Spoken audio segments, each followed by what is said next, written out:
Hello guys, this is Nikki, also known as Faces Trader, and you're watching September 17, 2020 Global Market Update. It is the day after Snowflake and the day after JFrog. These two IPOs have gone way above expectations. I suppose everyone was, I'm not sure how many people were surprised, but this one came at a 100% premium versus the two times the price. So it used to be that Snowflake was saying that 75 to 85 was the range, and then this went as high as 120 IPO. Today's first day for Snowflake is trading at 253 dollars. So a lot of Twitter people commented that Snowflake is twice the price to sales of Zoom Video. Indeed, the market is too hot for Snowflake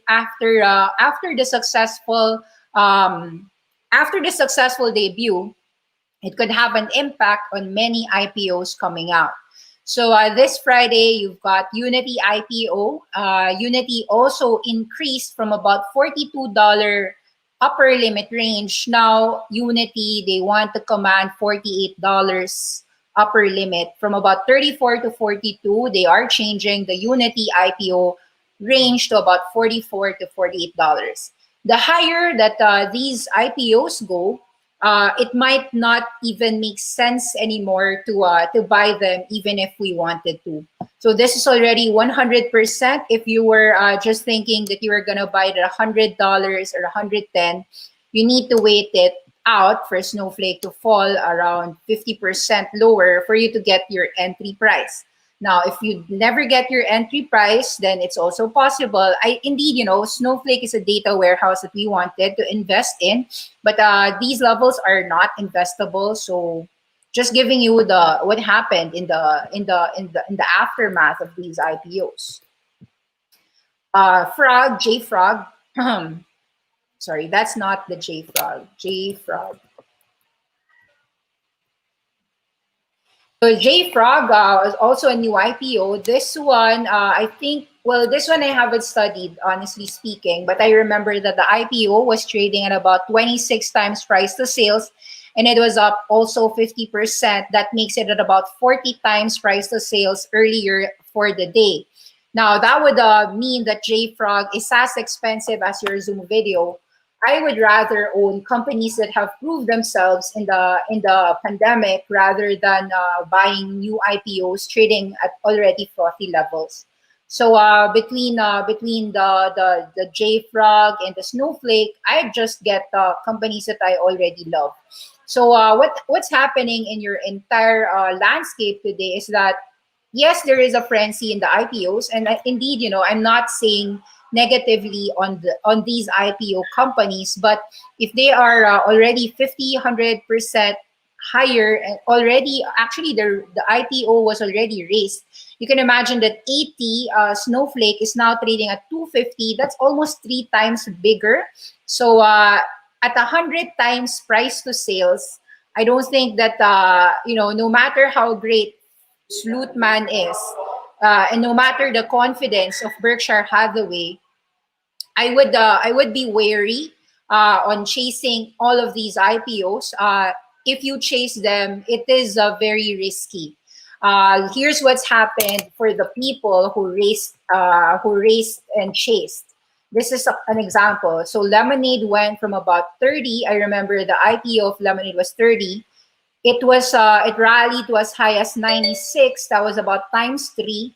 Now it's about 50% lower at about 48. I am wearing a Lemonade dress, but that does not indicate that I am buying Lemonade. However, I would probably try to study Lemonade in light of the IPO, such that it has already dropped 50% from that 96.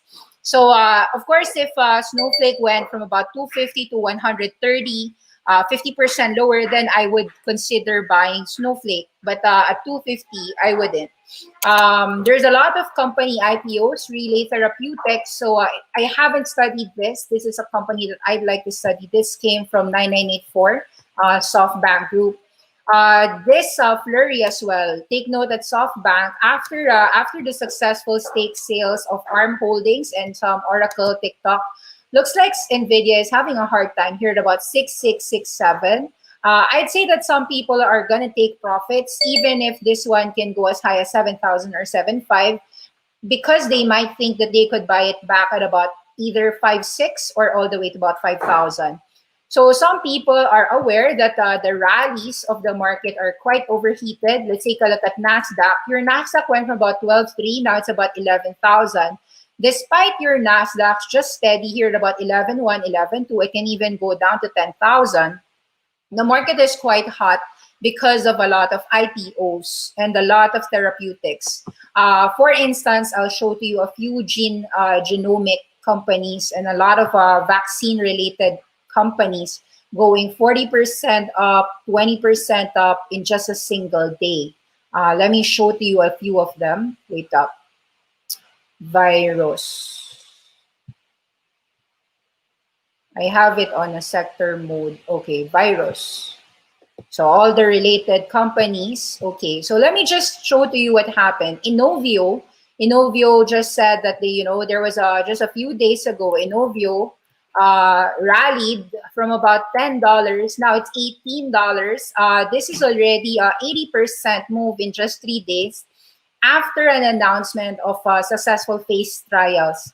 So you could see that this one went from about $10 to as high as $30. There was a lower high here at about 28, so that was an exit. From 28, it halved all the way down to $10 and now back to $18. Even if it rallies even to $20, I'd say that is a potential profit-taking area only if you bought at about $10. Nonetheless, if you were, especially for the people who were jumping for joy on Inovio, let me tell you, I don't have any of these vaccines, but I'm just telling you the froth that I see in the market. I doubt that everyone understands what they've bought. You could see that that $20 mark for Inovio, not only is it a 100% move in just 3 days, it's gonna take a lot of profit taking.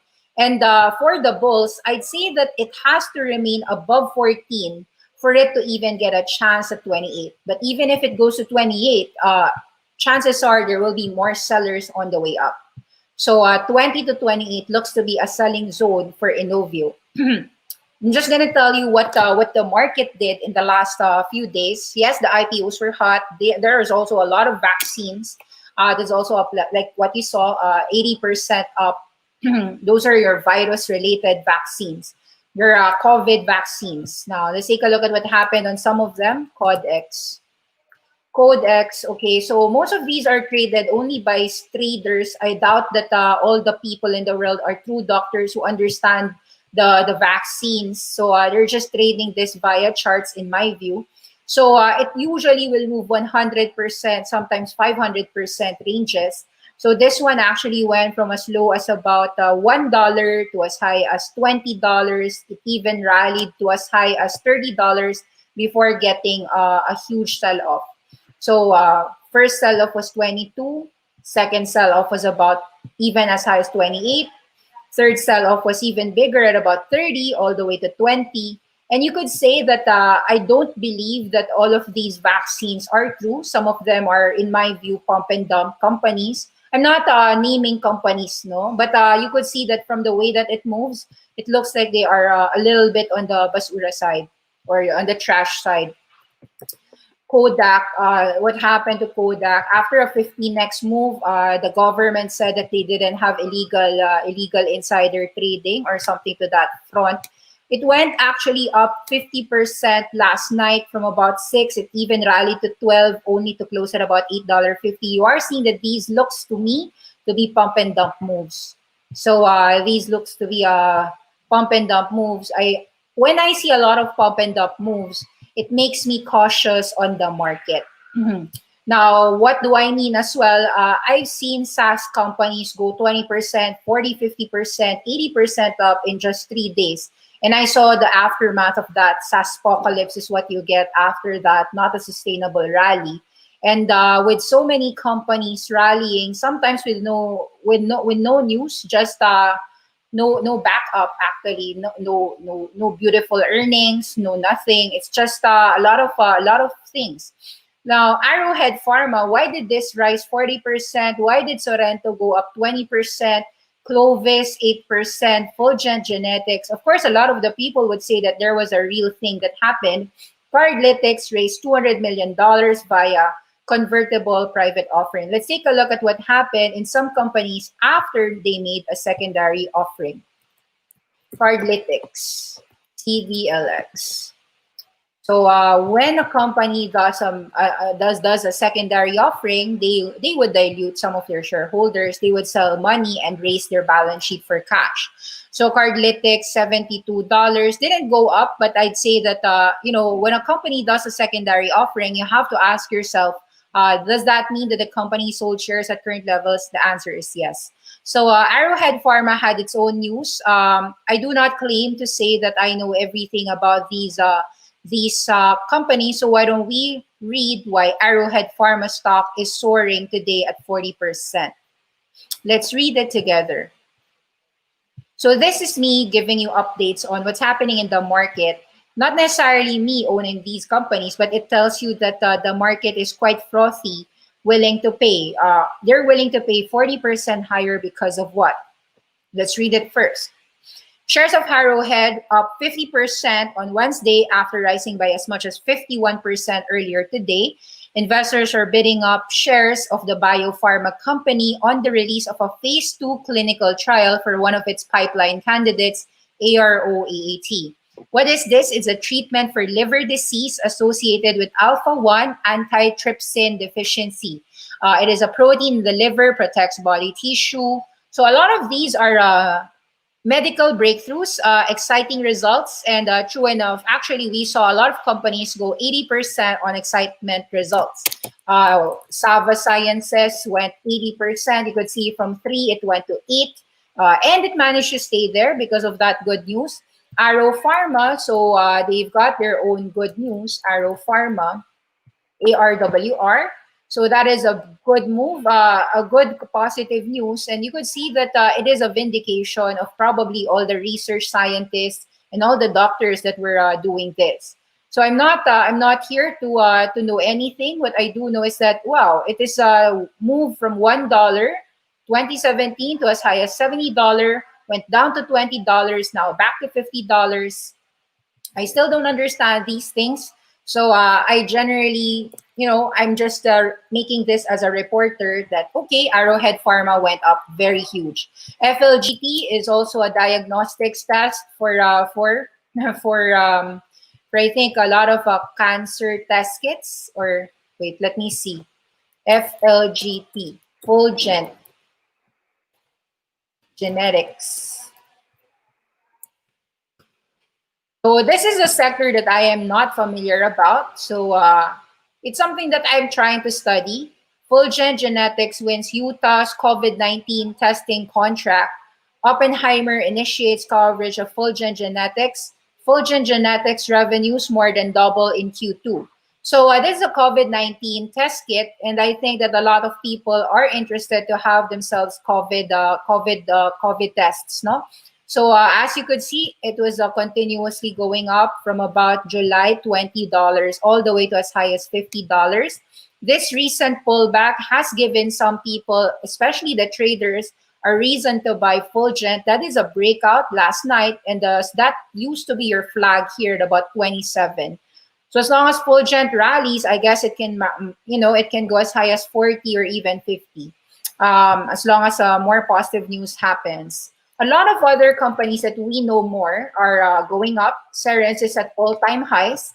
Cerence is the talking car, and this is something that we believe in. Cerence actually had a news that it had a partnership with a company, with another car company. So let me just read the news for you. Volkswagen selects Cerence to power the voice control in the new fully electric vehicle ID3. Of course, a few days ago, Cerence also hosted a showcase for all the analysts and investors.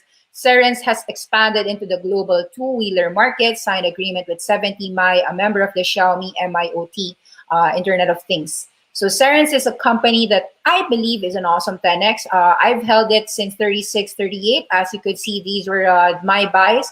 And even on that gap up, I don't worry buying at a 40% gap up. For those who aren't aware, 36, that was a 40% gap up at about 48.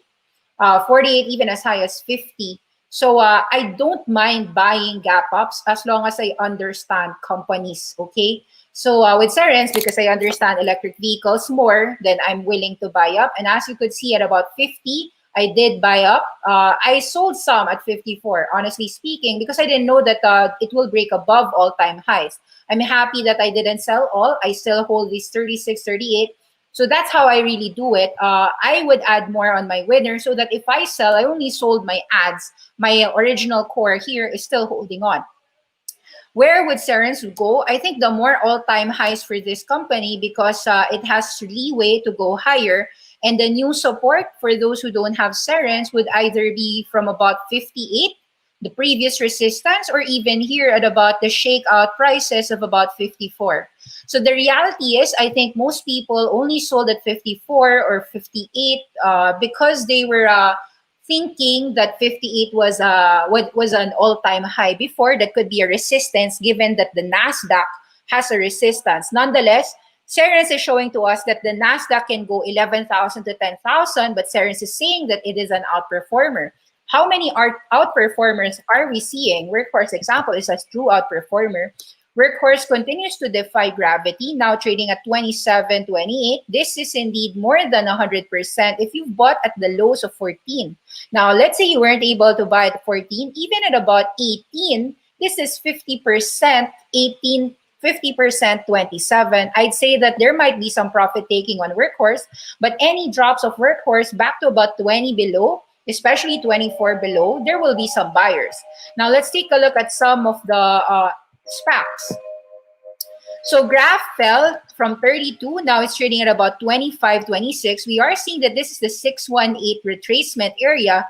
Sure, it can go to 24, but I'd say that 26 you want to buy, 24 you want to buy again. So even if it goes to 22, I like buying leaders and outperformers, especially if I studied that already. So I'm more of a buyer of companies that I already studied. Graph, Teledyne, LiDAR will have a change in ticker symbol by the end of the month, September 29. Now for GMHI, another LiDAR company. LiDAR, okay, this one dropped from about 1360 now to 1267. Looks like a lot of selling pressure. So we are seeing some sellers on Gores Metropolis. It's good that we've got a very low cost. How low can it go? Will it go to about $12 again? Will it go to $11.50? Nonetheless, even at $12.60, some of us could take profits half and then see whether it goes back to $11.50. Now, what happened to Yotao? Yotao went as high as 28, then some selling pressure at 29. Now it's trading at 26. I'd say that at 26 all the way to 25 or even 23.50 are all buying areas. So it doesn't go move up in a straight line, but I'd say that this is bottoming out here at about 26 all the way to 24. So those are buying opportunities. So you've got some buying opportunities, you've got some selling opportunities, you've got frothy IPOs. What can you say with electrics? With electrics, it went up because, of course, you had your Workhorse go up, your BYD continues to go up, still at all-time highs. Your Tesla is having the battery day this coming September 22. I'd say that for your winners, you want to trail stop it. Remember that at 70 to 108, that is a 50% move. Same thing for Workhorse, also 50%. Some of them, if you got in very early, 100%. For those who are aware, Workhorse was just about $2 during March. This was just about $2 here. So $2 times 13, already 13 times your money in just a few months. Workhorse is indeed an outperformer, but I'd say that some people might take profit. Another company that is in the electric vehicle that is a very strong mover, FUV RC Moto went 630, even rose to 640, 650 over intraday. I say this is still continuing higher, but do mind the resistance. There might be some selling pressure at 7 and 8. Now, I do believe that Tesla might have some selling pressure at about 500. So if it rallies back to about 500 or goes down to 393, you should be aware of your trail stops. Tesla, Zoom, Beyond Meat did well. Beyond Meat is now trading at 156. Your first resistance can be seen at 158. It can even go to 172. So we were buying here at about 135 and 125. I will just hold on to this. Another news that I need to share is Shopify. Some news on Shopify. Shopify is making a sell order. They are doing a secondary. Secondary shares will enhance the balance sheet, but it will be short-term negative. That said, I love Shopify, so I will buy Shopify when it falls from 885 to 785 or even at 793. So I'm ready to buy. So we've been seeing some profit taking already from about 1,060. So sometimes when we see profit taking, we also prematurely sell Serens. Serens goes all-time high. Some of us actually sold our workhorse prematurely, and then workhorse continued higher. So sometimes even when the Nasdaq is already falling down, it doesn't mean that all stocks will fall. As you know, there will be outperformers, and there will be companies that continue to go all-time highs. An example of an all-time high, Expeditors, but there, take profits na. So I think like there are, we take a look at some leaders to see what's happening. I guess that from now, September, October, November, December, because it's frothy, you have to be careful, and then there will be buying signals, but there will also be selling signals. For instance, Spotify, it rallied, it fell down to about 225, 220. Even if I bought at 240, I averaged down and bought more at 220. That would not be considered averaging down, considering I've been buying at 150 and 180. So I've been buying 150, 180, 240, 240, 240, 220. So I didn't sell it at 280, but I'd say that there will be a lot of selling pressure at 280. 280, 260, there will be a lot of selling pressure. I'm happy to own Spotify. So these are going to be long-term holds for me. So is the case for Shopify. First Solar is also making a secondary offering. Secondary offerings will have some dilution. Insiders are selling. First Solar, if it opens, there's support here at about 63. And then there's also support at 68. So 68, 70, I've bought more actually. So even if First Solar goes from about 68 all the way to 63, I'll be willing to buy this name. First Solar, I believe, is in a long-term uptrend. So with electric vehicles, you need some electricity for your vehicles. That would be done. The cheapest manner for electricity will be First Solar. And so that is still a selling. We are seeing that the resistance at 77 only went up to 80, then go back to a 77. So even if it rallies from 60 to 80, that would be a 30% range. I'm willing to handle that volatility. I'd say that the market will be volatile, will be choppy. Do not chase all the companies just because the market is hyping them. Let's take a look what's happening. Still be careful. Okay, Tencent, okay, just really trading in a range. 500 support, 550 resistance. So we are seeing that if the market on the Nasdaq, if 11,000 goes down to 10,000, you better be prepared. If 11,000 goes to 12,000, you should also be prepared for your selling areas. So let me take a look if there are comments and questions and then answer it to you. Snowflake is a question. I've already answered that. I said that Snowflake seems expensive at about 250. I'll wait for a 50% crash, even if it takes me next year, 2021. So what is a good price to buy? C Limited. C Limited, I like it. I bought C Limited again in the sell-off during 136, 138. So C Limited right now is trading at 148. It has some potential selling resistance, 150 to 200. So if you want to buy it, you probably need to buy low or wait for other opportunities. Other stocks like Shopify is giving an opportunity with a secondary share offering. Is GME pumping up because of PS5 and Xbox release? Yes, thanks. Indeed, we were happy that GME, GameStop, we were buying it at about $7.70 all the way to about $6. GME rallied to $8.90. I guess that GameStop here, even at $8.70, will have some selling pressure. I think that GameStop is a highly shorted company. It can even go to 9 or 10, but you can trim today $8.60. Even if it goes to $10, I do think that GameStop is rallying because of that, because of PS5. So I think there was a $200 discount of that was released by GameStop for all their customers if they wanted to trade in their old PS old PlayStations. SBE SPAC is merging with ChargePoint, the largest network of charging station operating in 14 countries. Can you please do diligence on this? SBE. All right, sige. Actually, you gave me quite some good picks. I never really bought them. Digital Turbine went up 29. Now it's 32. It's been going all-time highs. There was a support somewhere at about 24. I missed this gap up. And then, of course, when I studied it, I thought that I was late. So indeed, this is a very strong performer. Since March, it was just trading at 4, 8 times already. It reminds me something like Workhorse. Workhorse is something I study in the electric vehicle space. This one is more on the advertising space. Reminds me a little bit of the Trade Desk Digital Turbine when I took a look about it. So I'm going to study some IPOs that I didn't study. Lemonade, Rocket Loans. I'll study this SPAC, SBE. SBE. Let me take a look at this. SBE.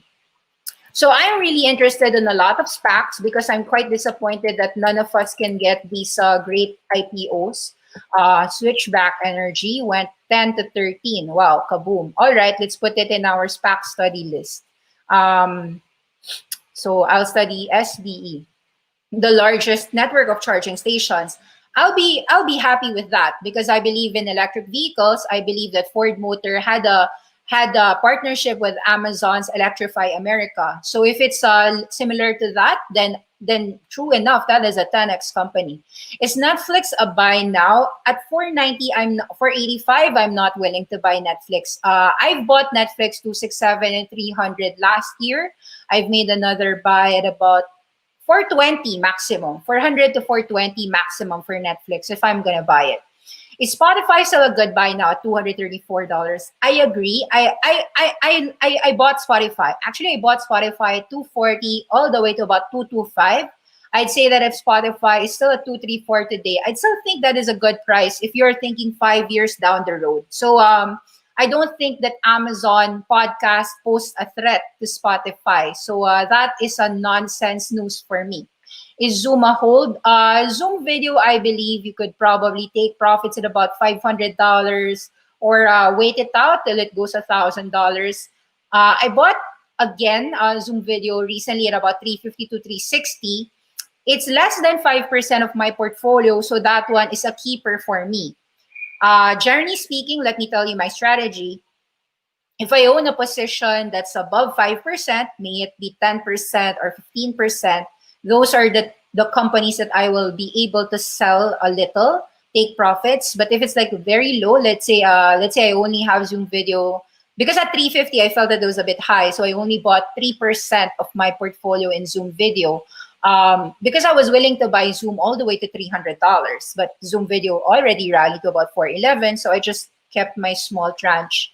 So I'll just hold my Zoom for now. If it goes down 350 all the way to 300, then I'll buy more. But if it doesn't go down, then I'll just hold it all the way to $500 or $1,000.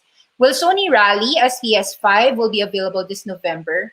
Sony PlayStation is combating with Microsoft. Microsoft came out with $300. I think that Sony PlayStation has already rallied to about $80. I think SNE is already trading at $80. Nonetheless, I'm a believer of Sony. If Sony goes down at 72, I'd still buy Sony at 72. So 70, it's doing 76. So I'm just waiting for a 5% crash, and then I'll be willing to buy Sony again. So I believe in Sony, 56, 72, all the way. I think like Sony goes $100 to even $200 someday. Of course, it depends how secular trend look. I believe in video games as a secular trend. So that means that I'm willing to hold it for the next 5 years. When I believe in a company, I would put 5%. If I find it high, like I'd buy 3% stake so that I could buy 3, 6, 9, 12, 15 for my portfolio. Maximum in any company, I put 15% maximum in any company. Thoughts about buying Facebook today? I like Facebook. If it goes like $250 to $60 today, I am okay to just accumulate Facebook. Even if it goes to 40 to 30, boycott ads here, boycott ad there, election protest, whatever, I'll buy Facebook all the way down to $200 if it has to be. What is your insight on Oracle and TikTok news? I think it was largely unexpected by the market, so it really helped Oracle. I haven't studied Oracle in depth. It is positive for Oracle, of course, because Oracle is a cloud service company. It is, I think, the number 5 cloud company in the world. So number 1, of course, is Amazon. Number 2 is, of course, Microsoft, and then Google, and then the Salesforce, Oracle. It is a well-managed company. Larry Ellison has been winning. Larry Ellison got Zoom Video as a cloud service. They are doing that. Oracle also has a lot of HR.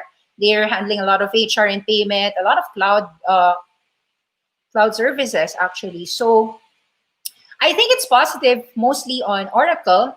TikTok, of course, the beneficiary was SoftBank 9984. 9984 went up 9% on the news of TikTok.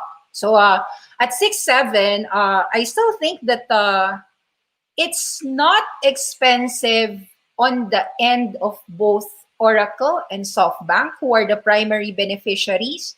But given that the market today, there's secondary offering here, secondary offering there, I will not chase because I can get the prices I want if I just wait. So I don't like to chase. Like if people are, scrambling their heads over these IPOs, I don't mind. I'll just let them be. And I'll take my time. If I don't get it, so be it. I'm pretty sure there's like thousands of companies that I could buy. I can't even buy all the companies I want. Any stocks worth keeping an eye ahead of Battery Day? Actually, I've been taking a look at some battery names. I know this is a bit speculative, but QuantumScape is a SPAC. KCAC here at about $18. So this was the Bill Gates backed company. Volvo also backed up Kensington Capital. The company said that they won't make money in the next 5 to 7 years, but they're working on solid state batteries. So I think ahead of the Battery Day, people will be discussing a lot of lithium. So actually, Albemarle and lithium company has rallied in anticipation of Battery Day. So Albemarle continues to surprise. I think there will be some good news happening on the lithium space, given that battery, 80% of the component of batteries will be lithium. So Albemarle still has, I think, still has a potential to go 109 and then 120, hoping that Tesla will give more idea to the lithium miners. That would also be true for the Livent, also another lithium miner, SQM. Out of these lithium miners, I personally only have Albemarle. I don't have all of them. And of course, this Tesla fever it could actually benefit 1211 further, but 1211 has been rallying already. This is all-time highs after all-time highs. Indeed, from about 68, it's already gonna hit nearing 100% if this went 120 or 130 in the next few days. So I think the upside for the people who are just joining into the electric vehicle party might be low. So if you are not, so most of these I've already had them, I held on. If you don't have it, probably wait a bit. Let me see what happened to 175. I forgot.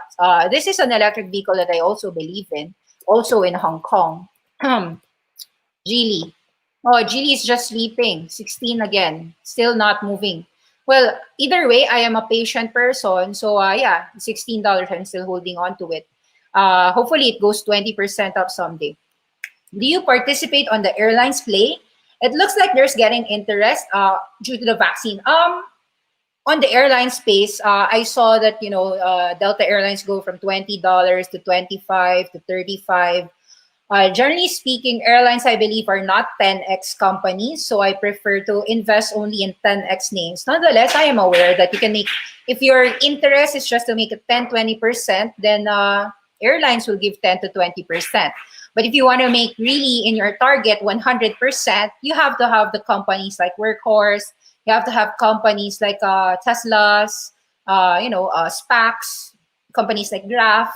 So those are the companies that I prefer, like Seren's 10x company. What about Apple? Apple, I think, is not a 10x if you're buying it at these levels. So nonetheless, between Apple and Facebook, I prefer Facebook. So Apple, I think, can go down to 100. So when it was rallying at about 140, I already predicted that it will fall 40%. So I think that Apple, it can fall to about $99 or $100. If it goes there, $100 below, that's when I'll enter. If it doesn't go down, I don't mind. Like, I don't really care if Apple shareholders, hype it up all the way to $500. Remember, $500 is 125 because $500 that is divided by 4. So I don't know what their targets are, but I believe that Apple targets are more than priced in.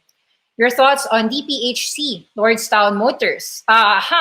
It went 9 to 27. This is a company that I myself regret for not buying. This is a company that really soared high, 9 to 27. I wasn't even studying it at 18. This is the reason why Workhorse was rising. Diamond Peak Holdings. I think I'm late. But if you have DPHC, probably just hold on to it, just as Workhorse is. Workhorse and Lordstown Motors are what the market believes can still double or triple. I don't. I just think I'm late, so I don't want to chase. So I'm gonna just look for other SPACs. But if you have it, then hold on to it. CCXX SPAC. Yeah, sure. Go ahead and give me more SPACs. I do love a lot of SPACs. I want to study a lot of SPACs. They are merging with another huge company. The stock is just starting to pop. Let me see. CZXX. Okay, Churchill Capital. Yeah, sige. Let me study this. I have it. I have it. I don't have it. Lancadia Sports Betting 11 to 18. So I guess in general, if you notice, all the SPACs have been 10x LAN. So if people are asking me, Nikki, why aren't you talking about Apple? Why aren't you talking about these companies? Because, you know, you can't make 10x in Apple. If you buy it now, you can't. Maybe 10%. Will you make a 10x on airlines? No. So that's the reason why I don't talk much about them. So there. Okay, thank you very much. I will try to study some SPACs. Maybe next few days, I'll discuss what I think about them. SPACs, IPOs. I am interested with a lot of IPOs, but I hope that they don't go 100% of the first day. Else, I can't chase. Thank you very much. Bye-bye.